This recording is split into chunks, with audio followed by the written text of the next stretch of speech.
Whenever someone behaves poorly, it's because they've forgotten how powerful they really are, how beautiful life is, and how much they're loved. In the estimated 50,000 hours of research I've done on this kind of stuff in the past 10 years or so, I've read and heard literally thousands of times stuff about how whatever you want to call our higher power or our source of creation is the essence of love, peace, and abundance. So whenever you're starting to feel a little bad, just pause. Take a deep breath and reclaim your essence. Always remember that whatever you're thinking most of the time becomes how you live. Life is an adventure, and any good adventure has to have a sense of incompleteness in order to continue growing and experiencing new things. We have to embrace a sense of incompleteness and keep striving for more. So, what are you striving for today? Look out for love. Keep on the lookout for love.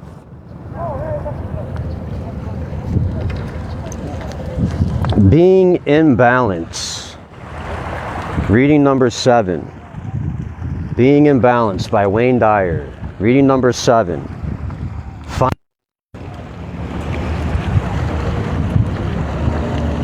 Love is what's left over, ... Continuing the chapter, love is what's left over, ... Becoming the love. As the title of this chapter suggests, Wayne Dyer saying, my definition of love goes beyond the admittedly delicious lust and excitement that you experience when you first become infatuated.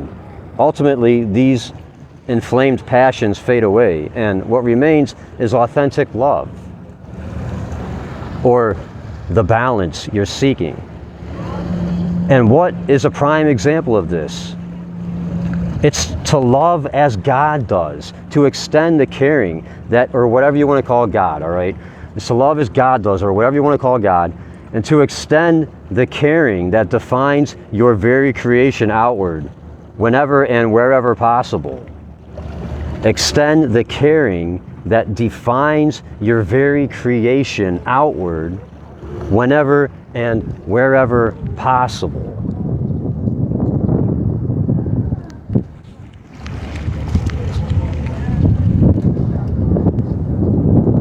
What does that mean to you?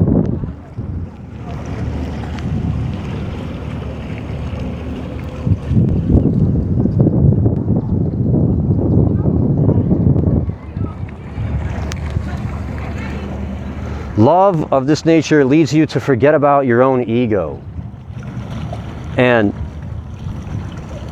want what you desire for yourself even more for another. This is how the act of creation seems to work. Your capital C, Creator, doesn't ask anything from you in exchange for giving you life. It's given freely and abundantly, and no one is excluded. You don't have to repay God for giving you this life or the air you need in order to live, or the water you drink for your very existence, or the sun that sustains you. Without any of those freely given ingredients, you wouldn't continue to live. This is the love that God offers you. To balance your life with more lovingness, what you want to do is to match your thoughts and behaviors with those of your capital S source. Being love in the way that God is. This means noticing when you're inclined to judge yourself or others as though you or they are unworthy of love. This means suspending your need to be right in favor of being kind toward yourself and others, and deliberately extending kindness everywhere. This means giving love to yourself and others rather than demanding love. This means your loving gesture of kindness is heartfelt because you feel love flowing from within, not because you want something in return. A tall order? Not really, unless you believe that it's going to be difficult. Lovingness is a feature of your natural state, and your ego isn't part of that state. Ego dominates because you've separated yourself from your God self, the loving self that came here from a place of perfectly, capital D, divine, unconditional love. You've carried this ego idea of your own self-importance, your need to be right, for so long that you've deluded yourself into believing that the ego self is who you are. Talk about being out of balance. You've opted for a belief in pure illusion. By allowing this illusion to be the dominant force, you've created, through your ego-centered self, a heavy imbalance in your life. The result is that you want to feel love, the real thing, the love that is the very essence of your being, the love that you are. And you feel emptiness inside. You feel emptiness instead of lovingness. Why is this so? Because the emptiness can only be filled with love by opening your heart connection to the spirit of love that originates you know not where, but can be felt within you. It's italicized your empty space, no one else's. Therefore, only italicized you can fill it. Your objective is to ask love within you to make its presence known, to have an awareness of being so full of love that this is what you have to give away. That's all you have to do. Ask and receive. By doing just that, you'll attract more of what you're giving away.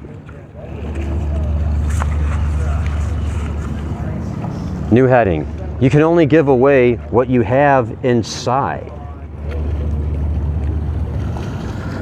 The restoration of this imbalance is dependent upon your willingness to reconnect to your capital S source of being and become an instrument of love. You must vow from this moment forward to see yourself exclusively in loving terms and to invite love to accompany you 24/7. Here's an affirmation to help keep you on this path. Italicize, capital H, capital S. Holy Spirit, guide me now. Holy Spirit, guide me now.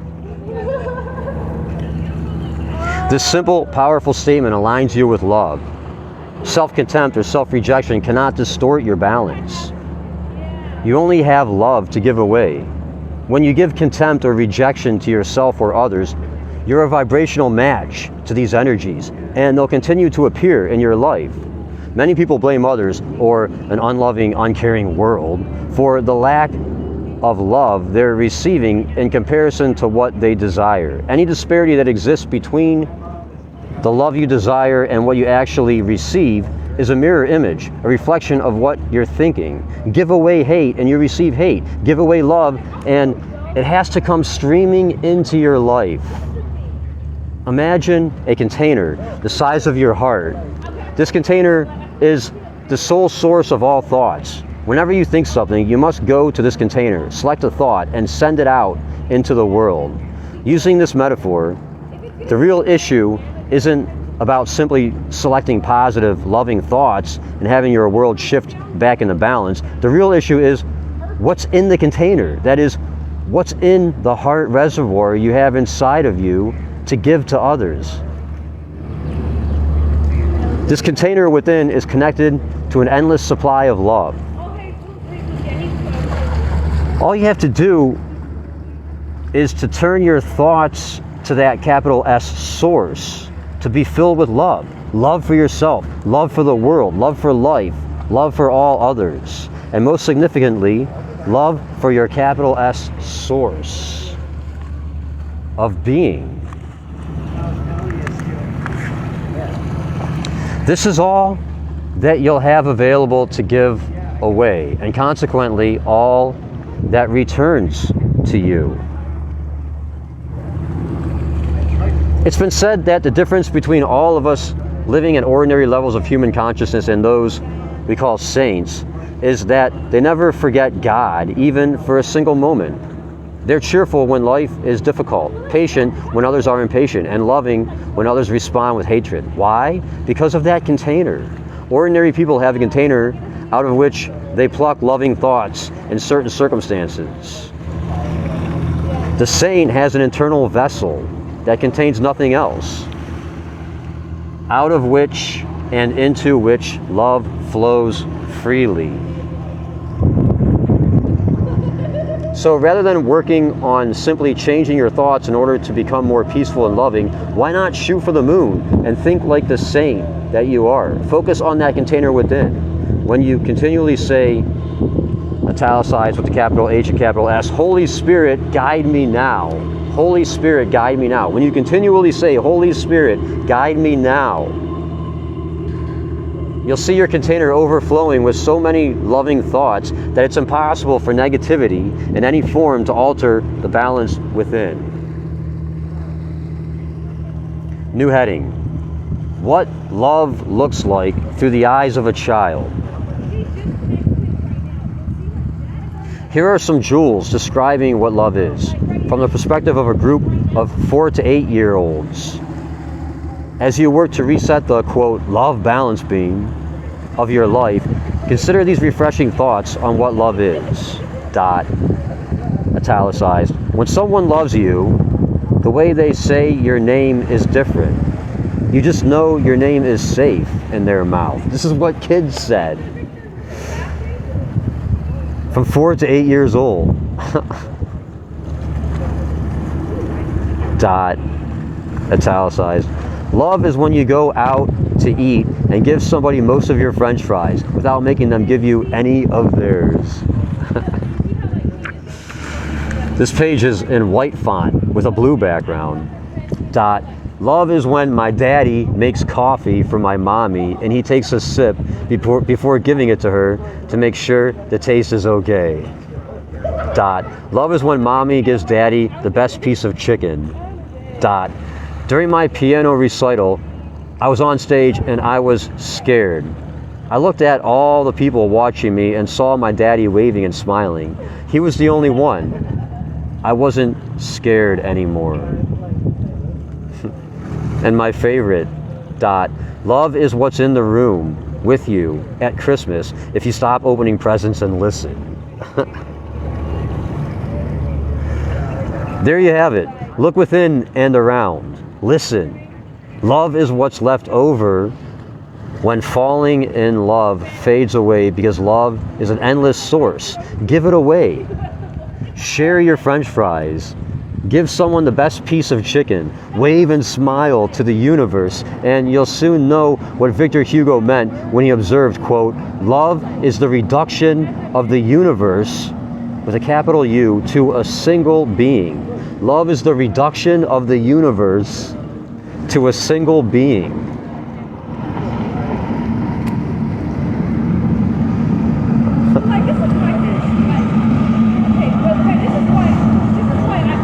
Not only is love what's left over when falling in love fades away, also love defines the capital S source from which we came. Elizabeth Barrett Browning poetically describes the end of life as a return to pure love. Insert. Blue font centered. Guess now who holds thee? Quote, death, I said. But there the silver answer rang, quote, not death, but love.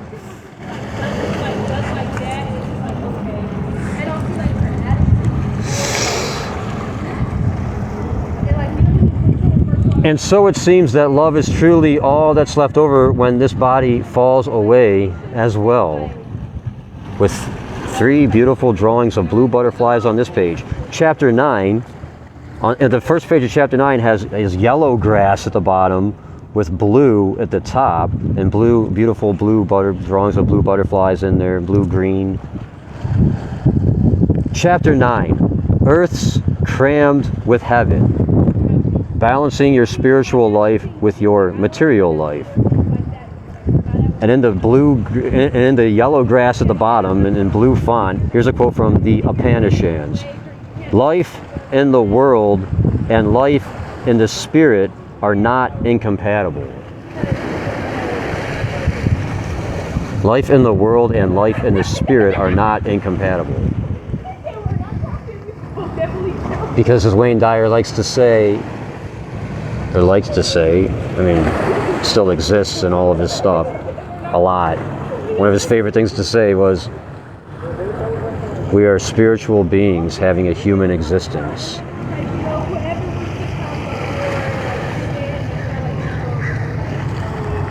Here's a quote by Soren Kierkegaard.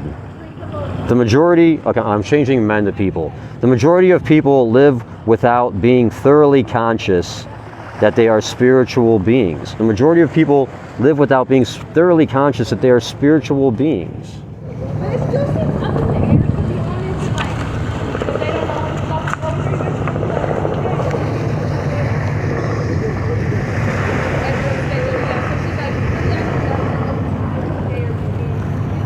This page has yellow grass on the bottom and beautiful drawings of yellow butterflies at the top of it.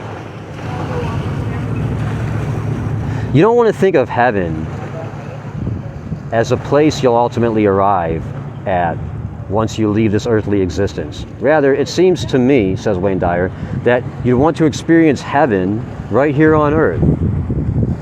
As the title of this chapter suggests, from a poem by Elizabeth Barrett Browning, earth itself is crammed with heaven. Do you see heaven in your daily life? Do you feel as if you're in a heavenly world?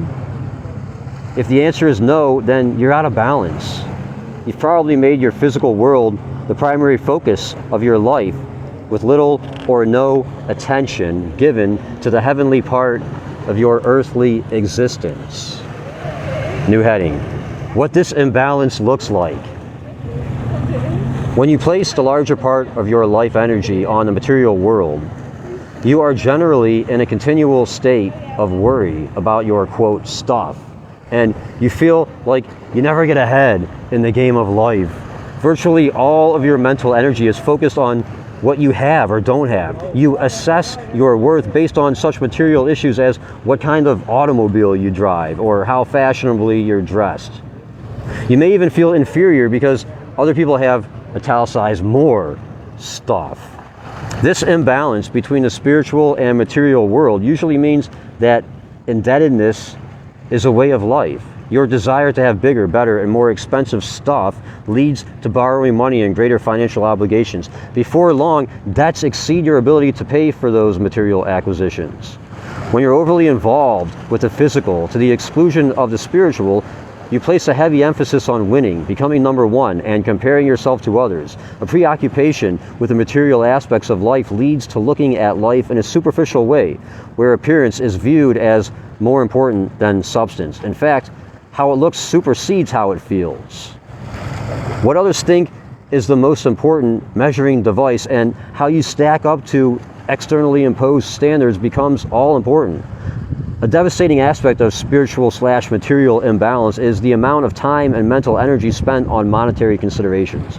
Money becomes the single most important standard for evaluating everything, including your happiness, inner peace, and feelings about your value as a human being. Let me talk on that for just a minute, okay? How'd that go again? Let me read that again. When you're egocentric, money becomes the single most important standard for evaluating everything, including your happiness. No! Okay, stuff does not make you happy. Okay, having money and stuff does not make you, it's not what makes you happy. Maybe it'll make you happy for like a day, like a week or a day or a couple days or a week. But then your hedonic adaptation comes back. I mean, You always just want more stuff and money. You're never going to be happy with that. What makes you, the way it works is, first you be happy, and then you get what you want. That's how it works. First be happy, and then you get what you want. That's how it works. You have to be happy first, and then you get everything you want. All right, back to the book. Everything is measured on a grid of monetary price or cost, italicized. How much is it worth? How much does it cost? Can I afford it? Will it hold its value? Should I insure it? What if someone stole it? Could I afford to replace it? Your inner world is crammed with thoughts of costs and cash value. On your imaginary balance scale, the heaviest side is weighted down with thoughts that emerge from a consciousness where appearance, performance, and acquisitions are all that you notice. The consciousness prevents you from recognizing that right here, right now, wherever you reside is crammed with heaven. Rather than looking for heaven on earth, you're condemned by your thinking process to live with the consequences of this disproportionate view of life. Earth's crammed with heaven. New heading. The impact of imbalance.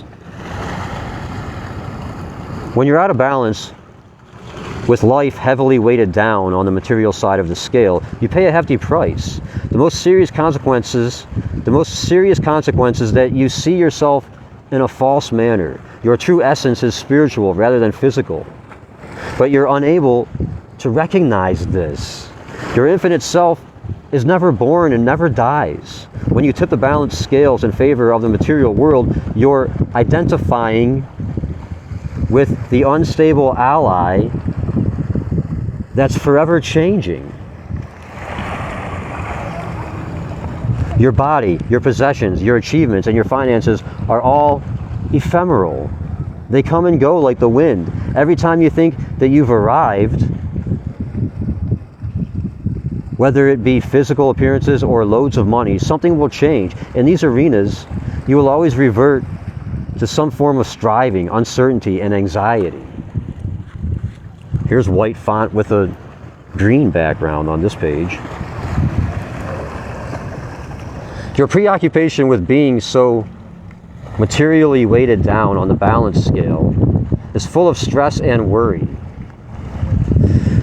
Your obsession with your body and how it looks turns into bitterness and angst as it goes through the aging process and leaves what you thought was the, quote, real you as only a memory, an illusion that can't be recaptured. Similarly, your possessions wear out, become antiquated, lose their value, or just disappear. Because of your imbalance in this dimension, you're left feeling empty, purposeless, and cheated. All of your hard work and dedication to your acquisitions, achievements, and reputation become almost meaningless. The outcome is disappointment, regret, and perhaps even hostility toward the world. This is not the worst. But this is not the world's fault. This is not the world's fault. All this anxiety that leads to stress is avoidable if you opt to balance the material/spiritual scale. Just a balance. An even split between these two aspects of yourself is all you need to achieve. Just this balance is all you want to achieve. An even split between these two aspects of yourself. Balance the material and spiritual scale.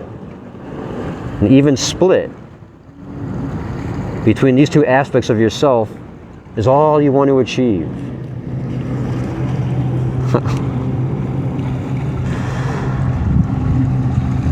The title of this chapter, Earth's Crammed with Heaven, is meant to signify that it's all right here, right now, not in some other place in a distant future, years from now, or after the death of your physical self. Heaven is right here, now, at this time, when you find your balance point. New heading, equalizing the balance scale. Heaven is a state of mind, not a location. Since capital S, spirit, is everywhere and in everything. You can begin equalizing your material and spiritual life by making a conscious decision to look for the unfolding of capital S spirit in everything and everyone you encounter. Wayne Dyer says, I personally do this by making an effort to look upon my world as if I were observing it through lenses that filter out the form and all of the material aspects of what I'm seeing. And I can only view the spiritual energy that allows what I'm noticing to exist. Try putting on these imaginary magical lenses and see how different everything appears. The natural world is a pleasant place to begin this experiment. In boldface it says nature. Nature. When you look at a tree without these imaginary form filtering lenses, you may see branches, blossoms, leaves, and perhaps mangoes or plums. With your enchanting new lenses, the lines that form tree boundaries dissolve. And there's an energy vibrating so fast that it gives a whole new perspective of the tree. You see the spaces between the leaves and notice the silence of the now defunct acorn or mango pit, out of which the first sprout of creation emerged, jump-starting the whole process that eventually became the tree you're looking at. You see the continuation of this life-giving process residing deep within the tree that lets it sleep in the winter and blossom in the spring, on into infinity, or at least for the duration of its life. You realize that new mangoes are producing not only new fruit, also an infinity of mango trees as well. You see this life force in just one tree, extending backward and forward in a never-ending stream of creation. Begin looking at all of nature with this new vision. Birds, ants, lakes, mountains, clouds, stars, all of it. Deepen your vision so that you no longer see only form and boundaries. Appreciate the miracle that is your environment. As you do so, you're getting into balance. Boldface, it says people. People. These new lenses allow you to see everyone in a fresh new perspective. You're no longer seeing tall and short, dark and light, male and female, old and young, beautiful and homely. Your lenses blur the lines that categorize people by cultural or religious differences. And you don't see others as only their attire or physical appearance or the language they speak. All appearances dissolve through filters in your lenses and your thoughts. So you now see the unfolding of the spiritual energy in every person you encounter. What you notice is pure love vibrating right before your eyes.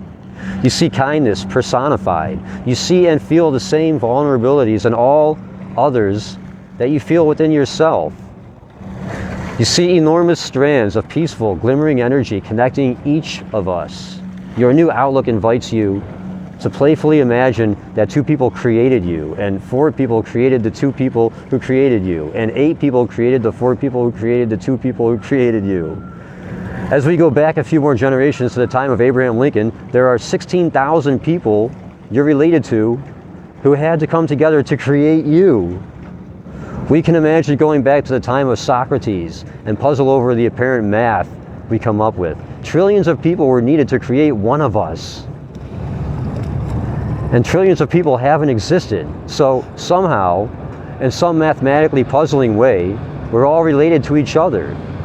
These are the kinds of fascinating connections that you can begin to observe with your imaginary lenses transforming your thoughts. You discover that there's no one to judge, no one to hate, and no one to harm, because you see clearly that we're related. In fact, we're all one. From here, you can extend your perspective to include more of life. Boldface, events. Events. Where you once viewed the comings and goings of people as pure happenstance in current time, shaping the events of your life and the lives of everyone else, your new filtering lenses allow you to see how all of these things are connected energetically. Now you see an infinite network of laser-like energies emanating from the thoughts of everyone. blending the events in everyone's life in energetic perfection. You see some people with very fast vibrations of energy, matching up perfectly with the energy of the capital S source of creation. You see how they attune with the all-creating, all-knowing capitalized source of life, and how events are perfectly attracted in a vibrational match. You also see what appears to be accidents. You see what appear to be accidents, tragedies, and horrors, and how they too are vibrational matches that collide in what you've called, quote, mistakes, but are really the result of two or more energies meeting in a larger picture that you couldn't previously see. You witness the connection between the expectations of individuals and what they attract into their lives. With these amazing lenses, you note that all events and all, quote, accidental encounters are really incredibly compatible vibrational matches rather than randomly occurring situations. With this awareness, you're attaining a level of balance between spirit with a capital S and form.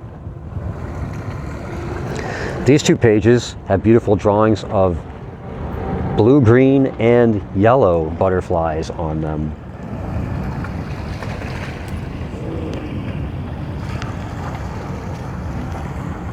I'm glad some people finally sat down and joined me for a reading. They were sitting next to me for like the past 20 minutes. That was awesome. All right. New heading. How life looks when you have a balance between spirit and form. Probably something like that. Like you're on a jet ski. How life looks when you have a balance between spirit and form. Wayne Dyer says, here's what I found as a result of being able to keep these twin aspects of life in balance. I now see spiritual energy in everyone I encounter. I now see spiritual energy in everyone I encounter. When I'm tempted to judge anyone, I remind myself to view them through my special lenses. When I'm tempted to judge anyone, I remind myself to view them through my special lenses.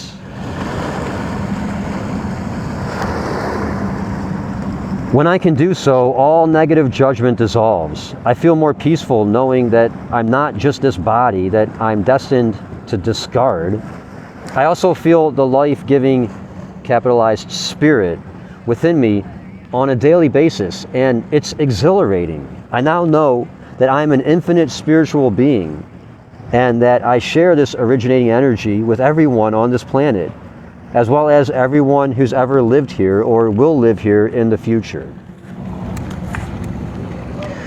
Being more balanced spiritually and physically gives me the opportunity to be in a continual state of gratitude and awe.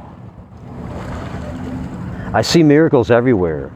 I take myself less seriously. I feel intimately connected to others. I have less stress in my life. I feel less pressured to fit in or to accomplish more. And the irony is that I perform at a higher level because capitalized spirit flows unimpeded through me. Through me. Spirit flows through me.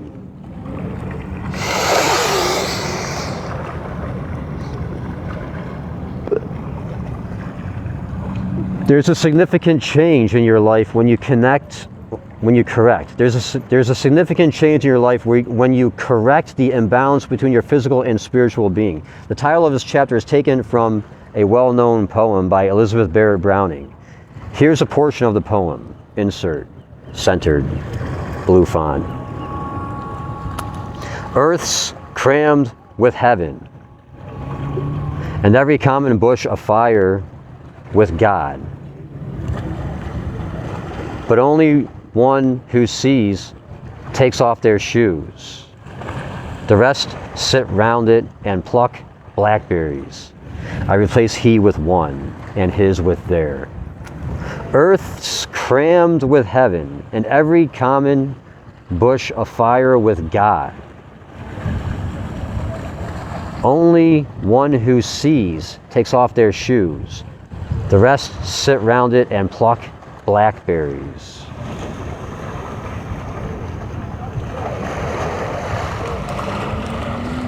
When Moses approached a burning bush, he took off his shoes and communed with God. You can shift your focus and see with new eyes, encouraged by your thoughts. When you do, you'll see that the poet is right.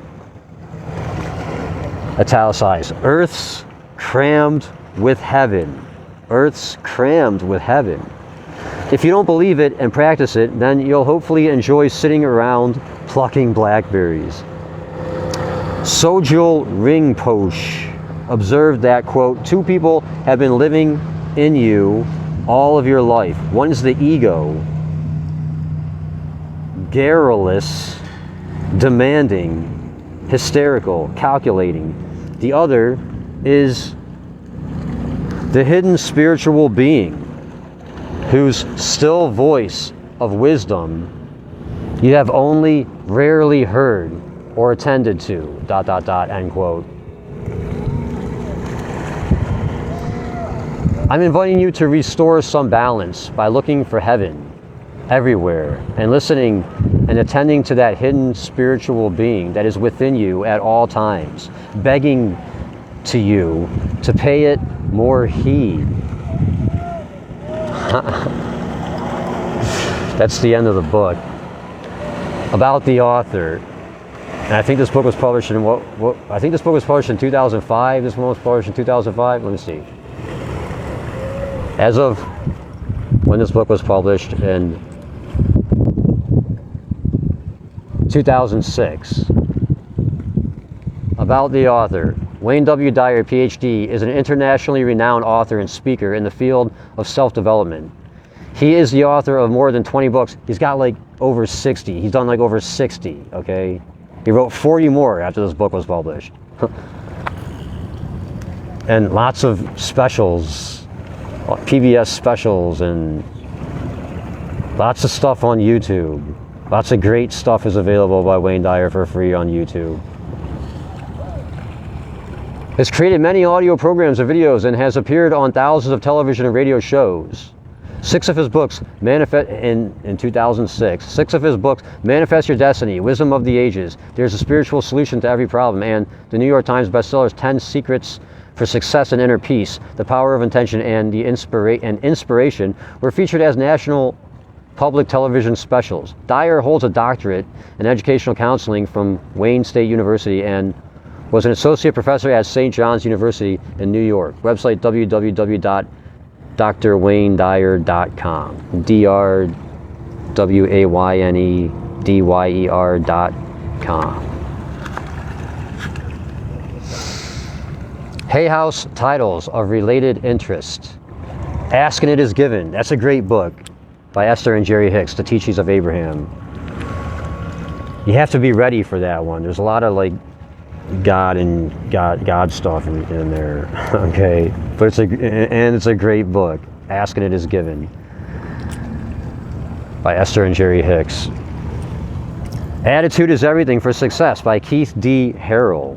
Attitude is Everything for Success by Keith D. Harrell. Confidence by Barbara DeAngelis, PhD. Eliminating Stress, Finding Inner Peace, a book with a CD by Brian L. Weiss, MD. The Gift of Peace by Ben Stein, really. I Can Do It by Louis L. Hay. The New Golden Rules by Dharma Sign. Oh shit.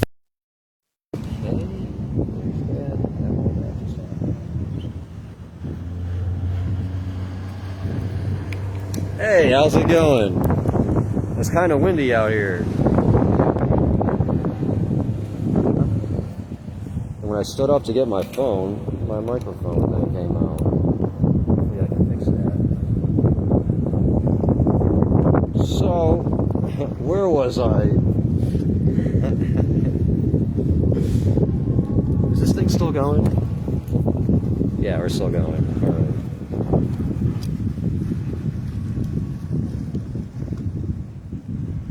You ever see that show, Win Ben Stein's Money? Is that the same Ben Stein? My money. The Gift of Peace. I guess he wrote a book called The Gift of Peace. I Can Do It by Louis L. Hay. The New Golden Rules by Dharma is spelled S-I-N-G-H, and the last name is spelled K-H-A-L-S-A. You figure out how to pronounce that if you want. MD. Simple Things by Jim Brickman with Cindy Perlman. All the above are available at your local bookstore. Maybe you order by visiting Hay House USA, www.hayhouse.com. Hay House Australia, Hay House UK. Okay, and that is that.